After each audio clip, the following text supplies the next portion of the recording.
మాజీ మంత్రి ఆర్కే రోజా ఏపీ రాజకీయాల్లో సంచలనమనే చెప్పాలి.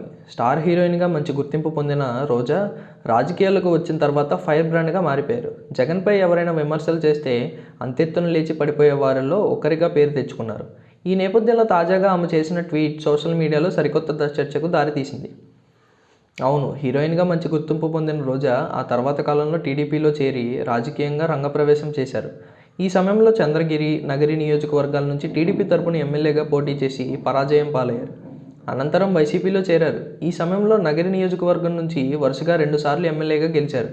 ఈ క్రమంలో మంత్రిగానూ పనిచేశారు.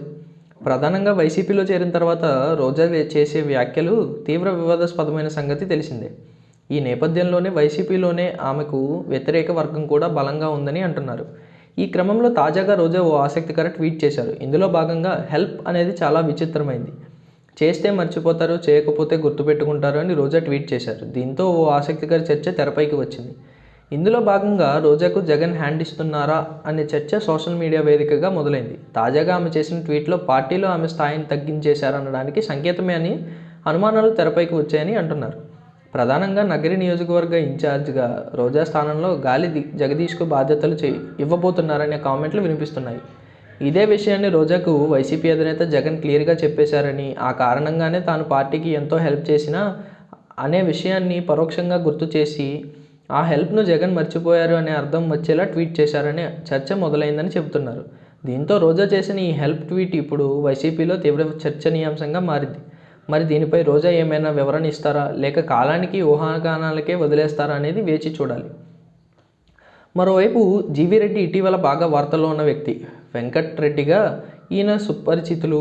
కాంగ్రెస్ పార్టీలో రాజకీయ ప్రస్థానాన్ని ప్రారంభించిన ఈయన ఎన్నికల ముందు టీడీపీలో చేరారు. ఆయనకు అధికార ప్రతినిధి హోదా ఇచ్చింది టీడీపీ. కూటమి అధికారంలోకి రాగానే జీవీ రెడ్డికి ఫైబర్ నెట్ కార్పొరేషన్ చైర్మన్ పదవి ఇచ్చారు చంద్రబాబు.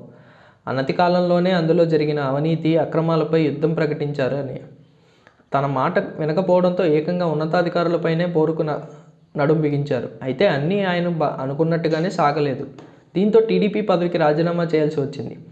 ఫైబర్ నెట్లో అవినీతికి పాల్పడుతూ ఉన్నతాధికారులు, ముఖ్యంగా ఐఏఎస్ అధికారి దినేష్ కుమార్ రాజద్రోహానికి పాల్పడుతున్నారని జీవీ రెడ్డి ఆరోపించారు.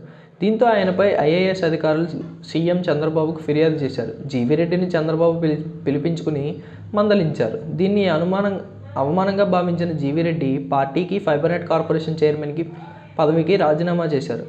ఇది తెలుగుదేశం పార్టీకి పెద్ద సమస్యగా మారింది. కేడర్ మొత్తం జీవీ రెడ్డికి అండగా నిలిచింది. పార్టీ హైకమాండ్పై సోషల్ మీడియాలో విమర్శలు వెల్లువెత్తుతున్నాయి. దీని నుంచి బయటపడేందుకు పార్టీ హైకమాండ్ ఎన్నో ప్రయత్నాలు చేస్తోంది. జీవీ రెడ్డిని బద్నాం చేసేందుకు టీడీపీలోని వర్గం ప్రయత్నిస్తోంది. ఆయనకు మద్దతు వెలువెత్తుతుండడంతో దాని నుంచి బయటపడేందుకు రివర్స్ అటాక్ మొదలుపెట్టింది. అయినా వాళ్ళ ప్లాన్లు వర్కౌట్ కాలేదు. పైగా జీవీ రెడ్డికి మద్దతు మరింత ఎక్కువైంది. ఆయన్ను పార్టీ మళ్లీ చేర్చుకోవాలని, ఆయన్ను పిలిచి మాట్లాడాలనే డిమాండ్స్ ఊపందుకున్నాయి.